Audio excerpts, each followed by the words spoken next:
So இப்போ video பாருங்கள். Based on the position of constituent particles in unit cell. Unit cell அதாவது எந்தெந்த இடத்துலலாம் லேட்டிஸ் பாயிண்ட்ஸ் இருக்குமோ அதை வச்சு primitive unit cell, centred unit செல்னு சொல்கிறாங்க. ப்ரிமிட்டிவ் யூனிட் செல் இல்லை நம்ம கியூப் ஏற்கனவே வரைஞ்சி காமிச்சது தான்.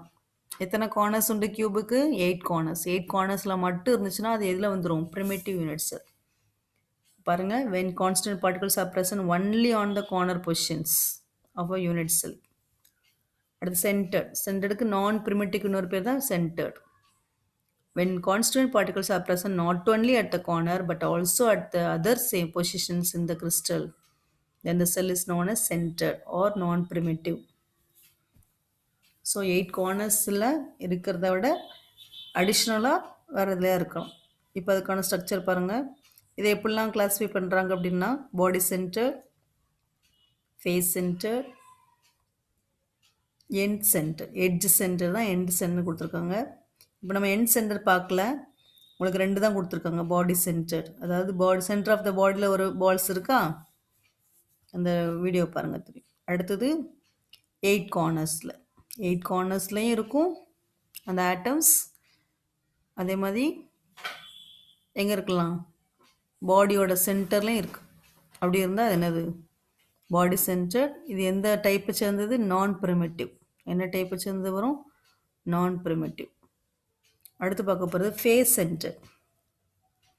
ஃபேஸ் சென்டர்னால் கியூபிக் யூனிட்ஸில் எங்கெல்லாம் வரும்? எத்தனை ஃபேஸஸ் உண்டு சொன்னேன்? 6 ஃபேஸ். இப்போ வந்து கார்னர்ஸில் அடிக்கிட்டாங்க. Corners as well as centre of 6 faces. அந்த ஃபேஸஸ் 6 ஃபேஸஸ் உண்டு. அந்த ஒவ்வொரு ஃபேஸோட சென்டர்லேயும் வரும், கார்னர்ஸ்லேயும் வரும். அந்த face centre cubic units. So video பார்த்தாச்சு. அடுத்து கால்குலேஷன் ஆஃப் டென்சிட்டி. ஒரு யூனிட் செல்லோட டென்சிட்டி எப்படி கால்குலேட் பண்ணலாம்? ஃபஸ்ட்டு டென்சிட்டினாலே formula mass per volume. So சின்ன கிளாஸில் நம்ம டென்சிட்டி D = m/v படிக்கிற மாதிரி இங்கே டென்சிட்டி ஆஃப் யூனிட்ஸில் ரோன்னு வைக்கிறாங்க. டென்சிட்டி ஆஃப் யூனிட்ஸில் எப்படி வைக்கிறாங்க? ரோ. அதுக்கு ஆன்சர் பாருங்கள், அந்த ஃபார்முலா பாருங்கள், mass of the unit cell by volume of the unit cell. Okay. அடுத்து mass of the unit cell கண்டுபிடிக்க என்ன formula? Total number of atoms belong to that unit cell into mass of one atom. So density formula mass of unit cell divided by volume of unit cell. Mass of unit cell அந்த மேலே உள்ள part, mass of unit cell கண்டுபிடிக்க என்ன formula? Total number of atoms belong to the unit cell into mass of one atom. அடுத்து mass of one atom. one atom கண்டுபிடிக்கணும்னா இது 11th ஸ்டாண்டர்டில் படிச்சிருப்போம். 11th ஸ்டாண்டர்டில் ஃபஸ்ட் லெசனில் mass of one atom கண்டுபிடிக்கிறதுக்கு molar mass by Avogadro number. அதாவது மாஸை வந்து ஸ்மால் எம், மோலார் மாஸை கேபிட்டல் எம். மாஸுக்கு small M, molar mass capital M by Avogadro number Na. So mass of one atom formula molar mass by Avogadro number. அதனுடைய simple இப்போ இந்த terms இருக்குல்ல, இந்த டேர்ம்ஸோட சிம்பிள் தான் இது. m is equal to m/Na. Na Avogadro number. அடுத்தது இது அங்கே சப்ஸ்டியூட் பண்ணாங்க. டோட்டல் நம்பர் ஆஃப் ஆட்டம்ஸ் வந்து n வச்சுக்கிறோம். மாஸ் ஆஃப் யூனிட் செல்க்கு ஃபார்முலா என்னது? டோட்டல் நம்பர் ஆஃப் ஆட்டம்ஸ், அதை வந்து n வச்சுக்கிறோம். So n into mass of one atom formula இப்போ தான் கண்டுபிடிச்சோம், m/Na. அடுத்தது இந்த ஃபஸ்ட்டு ஃபார்முலா பாருங்கள், கீழே என்ன வருது? Volume of unit cell.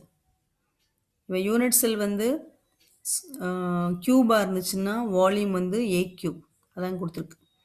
For cubic unit cell, for cubic unit cell volume of unit cell வந்து என்ன வரும்?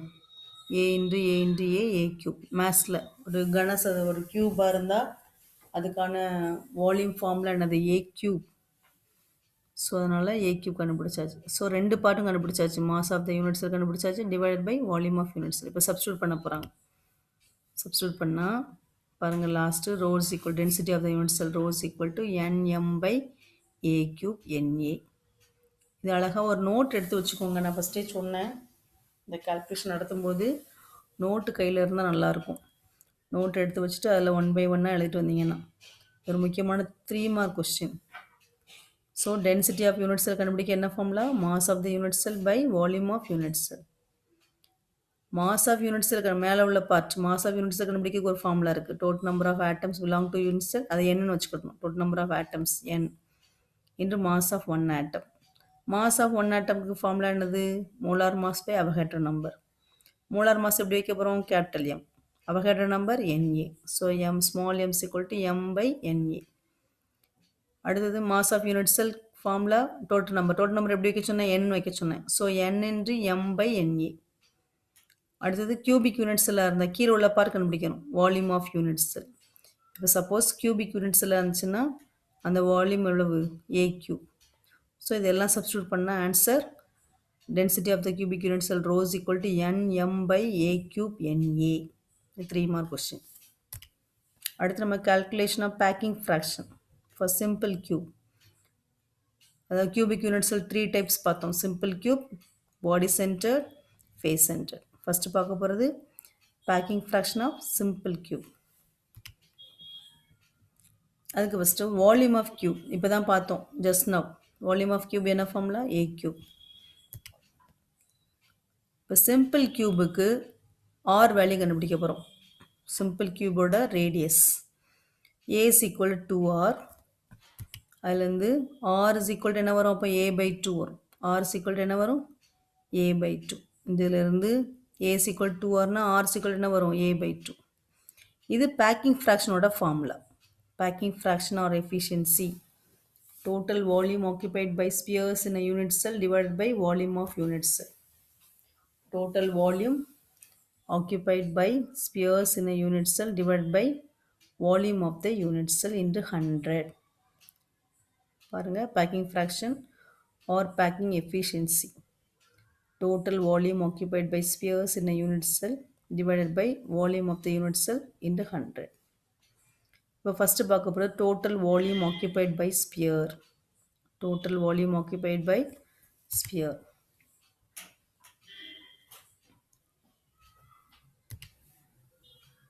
ஸ்பியருக்கான formula 4/3 pi r cube. Sphere formula என்னது? 4/3 pi r cube. இப்போ இந்த சென்டென்ஸில் வந்து இங்கே a is equal to r value என்ன வரும்? a/2. ஸோ இந்த ஆரில் a/2 போட போகிறீங்க. இந்த ஆரில் எதை சப்ஸ்டியூட் பண்ண போகிறீங்க? a/2 சப்ஸ்டியூட் பண்ணியிருக்காங்களா? வால்யூம் ஆஃப் ஸ்பியர் ஃபார்முலா என்னது? 4/3 pi r cube. Packing fraction formula total volume occupied by sphere. அப்போ டோட்டல் வால்யூம் ஆக்குபைட் ஸ்பியர்னா 4/3 pi r cube. அந்த ஆரோட வேல்யூ இங்கேருந்து போட போகிறோம். ஆரோட வேல்யூ எப்படி கண்டுபிடிக்காங்க? a is equal to r. அப்போ r is equal to a/2. அந்த a/2 இங்கே சப்ஸ்டியூட் பண்ணியாச்சு. அடுத்து பார்த்தீங்கன்னா 4/3 pi இது கியூப் எடுத்திருக்கு. a cube by 2 cube போட்டால் 8. அடுத்து கேன்சல் பண்ணுங்க. 4க்கும் 8க்கும் கேன்சல் பண்ணால் 2 வருமா? 2 and 3 மல்டிபிள் பண்ணால் 6 வருமா? So pi a cube by 6. இப்போ நெக்ஸ்ட் டைப் பாருங்கள். பை a cube by 6 வந்திருக்கா? அடுத்தது in a simple cubic arrangement number of spheres belong to cubic unit cell is equal to 1. இது நம்ம இதுக்கு முன்னாடி கண்டுபிடிச்சது. சிம்பிள் கியூப்னா நம்பர் ஆஃப் ஆட்டம்ஸ் என்ன வரும்? 1 வரும். என்ன ஃபார்முலா போட்டு? NC/8. இப்போ கொஞ்சம் முன்னாடி 2 ஸ்லைடுக்கு முன்னாடி படித்தோமே NC/8. 8/8 is equal to 1ன்னு படித்தோமா? அது மாதிரி BCCக்கு என்ன படித்தோம்? NC/8 + NB/1 2ன்னு ஆன்சர் வந்துச்சு. FCCக்கு NC/8 NF/4ன்னு வந்துச்சா? ஸோ அதனால் இங்கே சிம்பிள் கியூபு கண்டுபிடிக்க போகிறதுனால சிம்பிள் கியூபுக்கு நம்பர் ஆஃப் ஆட்டம்ஸ் என்ன வரும்? 1 வரும். ஸோ இந்த 1 வச்சு இது பெருக்கணும். இப்போ கிடைச்ச ஆன்சரை பெருக்கணும். அடுத்தது பாருங்கள். டோட்டல் வால்யூம் ஆக்குபைட் ஸ்பியர் 1ன்னு போட்டிருக்காங்களா? இந்த 1ங்கிறது என்னது? Number of atoms. 1 into by a cube by 6. ஸோ இந்த பார்ட் கண்டுபிடிச்சிட்டோம். மேலே உள்ள பார்ட் கண்டுபிடிச்சிட்டோம். Total volume occupied by sphere. கீழே உள்ள பார்ட் என்னது? Volume of unit cell. Volume of unit cell என்ன வரும்? ஃபஸ்ட் லைன்லேயே கொடுத்தாச்சு a cube. அப்போ இந்த ஆன்சரை இப்போ கிடைச்ச ஆன்சரை எதால் டிவைட் பண்ணணும்? a cube. டிவைட் பண்ணி எதால் பெருக்கணும்? into 100.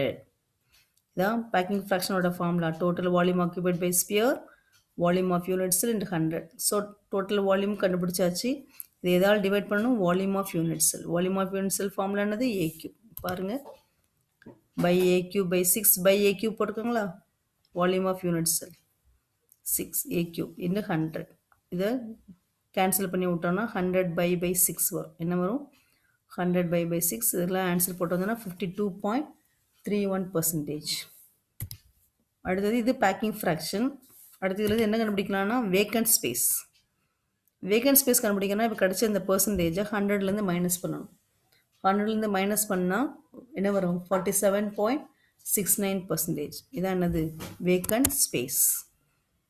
ஸோ திரும்ப புரிஞ்சுக்கணும்னு நினைக்கிறேன். Packing fraction formula total volume occupied by sphere in unit cell volume by divide by volume of unit cell 100. Total ஸ்பியரோட வால்யூம் வந்து 4/3 πr கியூப். சிம்பிள் கியூப்னா ஆர் வேல்யூ என்ன வரும்? a/2.